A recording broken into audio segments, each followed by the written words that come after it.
ଏବେ ବି ବଞ୍ଚି ରହିଛି ପୁରାତନ ପରମ୍ପରା, ତାକୁ ନେଇ କଙ୍ଗାରୁ କର। ଗୋଟିଏ ବଂଶର ହୋଇଥିବାରୁ ମହଙ୍ଗା ପଡ଼ିଲା ପ୍ରେମୀ ଯୁଗଳଙ୍କୁ। ବିଲରେ ହଳ କରିବା ପରେ ତୋଡ଼ା ଖାଇଲେ, ଏବେ ଉଭୟଙ୍କ ଖୋଜ ଖବର କିଛି ନାହିଁ। ଏପରି ଏକ ଅଭାବନୀୟ ଘଟଣା ସାମ୍ନାକୁ ଆସିଛି ରାୟଗଡ଼ା ଜିଲ୍ଲା କଲ୍ୟାଣ ସିଂହପୁର ବ୍ଲକ ଶିକରପାଇ ପଞ୍ଚାୟତ କଞ୍ଜାମଜୋଡ଼ି ଗାଁରେ।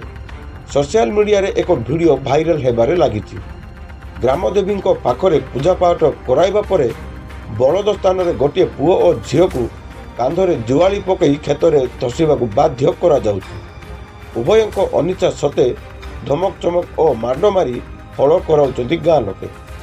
ଏହାର ଅନୁସନ୍ଧାନରୁ ଜଣାପଡ଼ିଲା, ଗାଁ କୁଟୁମ୍ବଙ୍କ ନିଷ୍ପତ୍ତି ଅନୁସାରେ ଉଭୟଙ୍କୁ ଦଣ୍ଡ ଦିଆଯାଇ ଗାଁରୁ ତଡ଼ି ଦିଆଯାଇଛି। ଏମାନଙ୍କ ଭୁଲ ଥିଲା, ଉଭୟ ଗୋଟିଏ ବଂଶର ସମ୍ପର୍କରେ ଆତା କିମ୍ବା ପିଉସୀ ନାନୀ ଭଣଜା ଅଟନ୍ତି। ଆଦିବାସୀ ପରମ୍ପରା ଅନୁଯାୟୀ ଗୋଟିଏ ବଂଶର ହୋଇଥିଲେ ବିବାହ ବନ୍ଧନରେ ଆବଦ୍ଧ ହୋଇପାରିବେ ନାହିଁ, କାରଣ ସେମାନେ ଭାଇ ଭଉଣୀ କିମ୍ବା ଆତା ପିଉସୀ ନାନୀ ଭଣଜା ହୋଇଥାନ୍ତି, ଯାହାକି ଗୋଟିଏ ରକ୍ତର ସମ୍ପର୍କ, ତେଣୁ ବିବାହ ହୋଇପାରିବ ନାହିଁ। କଞ୍ଜାମଜୋଡ଼ି ଗାଁର ଲାକ ସାରକା ଓ କୋରିଆ ସାରକାଙ୍କ ପ୍ରେମ ସମ୍ପର୍କ ରହିଥିଲା।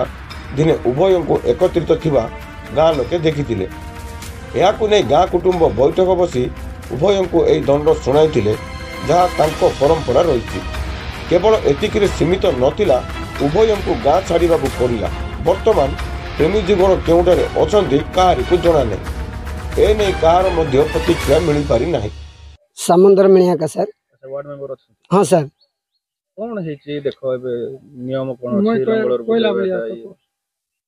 सर आम गाँव रे तो आदिवासी इनते अछंती, तांको जहाँ भी जो हेले असुविधा हेले भी कोन भी हेले आम ठाकुराणी माने परंपरा अच्छी देखो से जुगी आमे ताको इमती जो तमे दश कल बोली से नांगलटा ताको ये करी ताको छड़ाला बोलर को लाडरे कोन बोलर ताव बसी करी इनती गाँव रे किंतु हो नाही बोले कहला सर। तार तो नियम अछि जे सिमति किछि लोक को किछि तमे करि परिबोनी सर। नियम अछि कोन काम आदिवासी तो सिमति जाति नियम करबे ना सर, सेटा तमे करक बाध्य।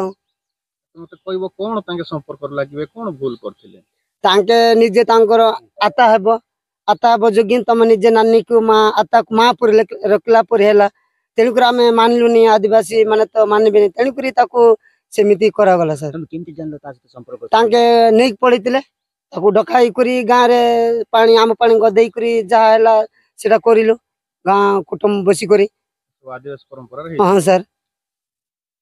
रायगड़ा जिला प्रतिनिधि सत्यनारायण दड़ाईଙ୍କ रिपोर्ट G9 ଓଡ଼ିଆ।